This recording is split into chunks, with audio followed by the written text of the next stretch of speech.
Please, I am into a marriage that every day I'm going to work and my husband doing nothing. How they're smoking, drinking, and when you speak and it will stun, beating, reckless beating onto your head. And what am I going to do about it to change? Okay, so she's married to a man who drinks, who doesn't go to work, Yes. smokes and beat her up. What Yeah. should she do? What leads to the beating? I want us to be real. Most of us women, our mouths are sharper than razor. This man is already down and out, and then you want to stamp on him. He would react, and the reaction would be blows. A man that is at home, not going to work, was he working before? If he was, what led to his staying at home? Did he lose his job? Or you married him knowing he was a layabout? You see, that marriage is not easy. I'm not beating you down, my sister. I was in an abusive marriage, but I was the agent of that abuse. Because my mouth was very sharp. My husband was a military man. You can imagine a man in the office who is a senior officer who controls men. When he says a word, they all say, aye, sir. And then you are talking to him as if it's nothing. He cannot tolerate that. So I want us to go to the beginning. Examine yourself. What do I say to him before he begins to beat me? Should I change the tactics that I use in addressing him? If you married him a smoker, a drinker, you know what comes for, drinking. Because when you drink, you lose your senses. You are no longer in control of yourself. If you married him like that, believing that you will change him, then you have to stay in there and continue to pray. But if circumstances of life turned him to what he has become, you have to pray.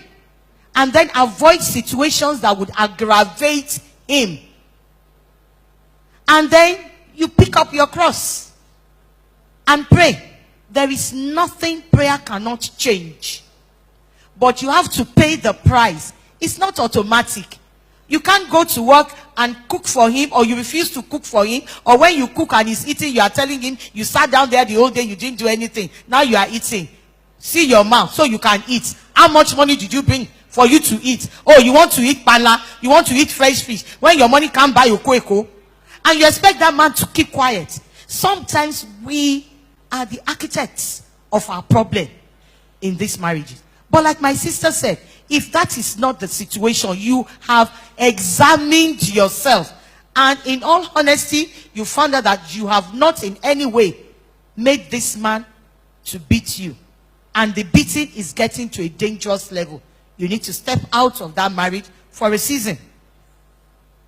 But I don't want to say I can bet on it.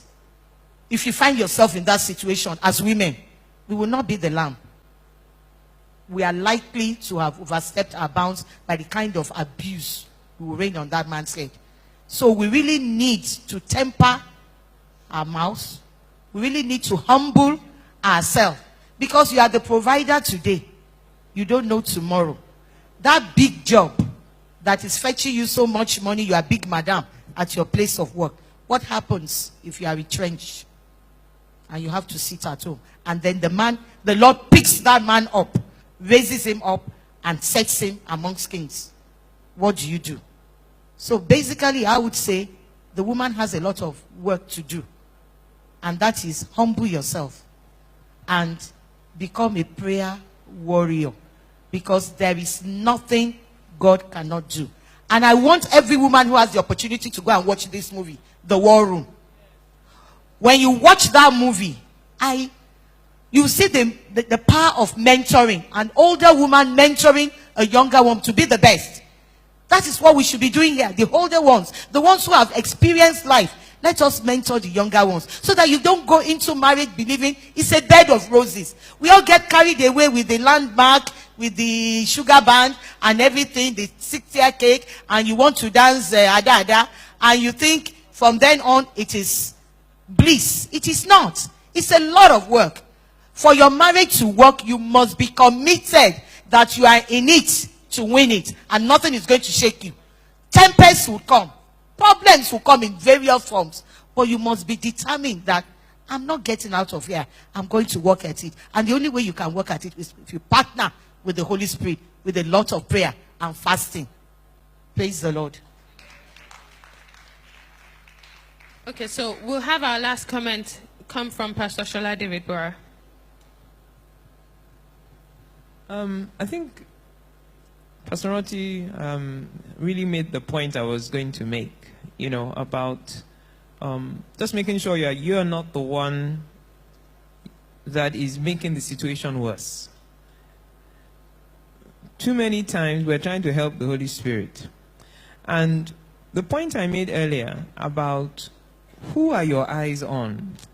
Because when you go into marriage, I remember when I was going into marriage, one of my prayer points was, Father, into your hands I commend my spirit. Because you don't know the person you are marrying. No matter, you might have known the person for years, but it's you and God that you're going into the marriage. And I'm telling you the truth, the real person shows up after marriage. Even you've been pretending all along. They've never seen your hair untidy. You're always well behaved.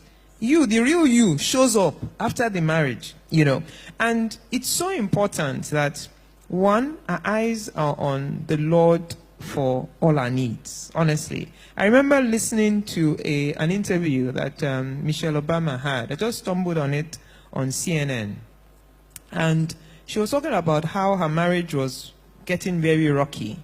When the husband decided to be a politician, he would disappear on Sunday night and come back on Friday. She alone with 2 young children, and things were so bad, he was about to break up. And she told herself that, okay, what are my needs? She said she looked at herself in the mirror. What are my needs? Okay, I need somebody to help me with this. I need somebody to help me with this. And she realized that part of her frustration was that she was expecting this man to give her some things, which, one, he wasn't available to give her. He was not able to give her. And she said when she actually broke down the things that she needed, decided, okay, her mother can maybe help her with this. She will look to this for this. She will look to this. That it took a lot, yes, a support system. That it took a lot of the pressure. Because there are things we're asking our husbands to give, they don't have it in them to give. I'm telling you. What you are looking for, the man doesn't have it. And it brings a lot of frustration. So the point I'm making is, let us, one, keep our eyes on the Lord as our provider, okay? And look at support systems for some things that we might not be able to find or get from our marriage. And pray. If you haven't watched The War Room, go and read it. Go and watch it, okay? It will help you greatly. And the Lord will help us, because it's a process and it requires a lot of patience. But if we genuinely are trying to please God, not anybody, relatives, friends, or whatever, just keeping our eyes on God and reverencing our husband. One more thing before I leave the mic. It wasn't an accident that God said, wives, love your husbands, love your wives, and wives, respect or reverence your husband. If he had said the opposite, women love easily. Love is so easy to us now. It doesn't mean, for a man, love is nothing. A man can sleep with 10 girls. It's nothing to them. What a man craves, like air, oxygen, is respect. Oxygen. He needs respect. So that's why God told us to give him the thing that he needs, like oxygen. And we women, including myself, it's easier to respect your pastor.